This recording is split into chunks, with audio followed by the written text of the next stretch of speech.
পাণ্ডবেশ্বরের খোট্টাডিহি মোড়ে বাস ও ছাই বোঝাই ডাম্পারের মুখোমুখি সংঘর্ষ, অল্পের জন্য বড় দুর্ঘটনা এড়ানো।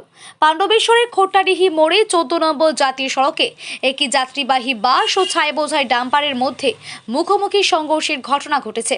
রবিবার সকাল প্রায় 6:30 নাগাদ এই দুর্ঘটনা ঘটে। সংঘর্ষের তীব্রতা বেশ হলেও ভাগ্যক্রমে বড় ধরনের প্রাণহানি এড়ানো গিয়েছে। বাসে থাকা বহু যাত্রী অল্পের জন্য প্রাণে রক্ষা পান। প্রত্যক্ষদর্শীদের মতে দুর্ঘটনার পরপরই ডাম্পারের চালক ও খালাসি ঘটনাস্থল থেকে পালিয়ে যায়। খবর পেয়ে দ্রুত পাণ্ডবেশ্বর ট্রাফিক গার্ড ও স্থানীয় থানার পুলিশ ঘটনাস্থলে পৌঁছে পরিস্থিতি নিয়ন্ত্রণে আনে।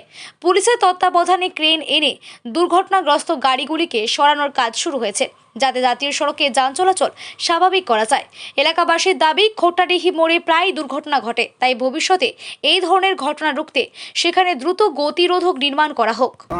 ঘটেছে সেটা আমরা তো অত সকালে আসতে পারি নাই, একটু 8টা, 8:30, 7টায় কেউ আসি, দেখলাম দুর্ঘটনা একটা বাস, একটা 10 টাকা গাড়ি। আচ্ছা, তো আমাদের এখানে যে 4টে রোড আছে, সেই 4টে রোডের উপস্থিতি আমাদের এখানে বামফাট একটা ভালো সাইজের দেওয়া দরকার আছে। এখানে বারবার এই অ্যাক্সিডেন্ট ঘটছে। এর আগে হয়েছে? আগে একটা মোটরসাইকেল মারা গেছে সেই দিন।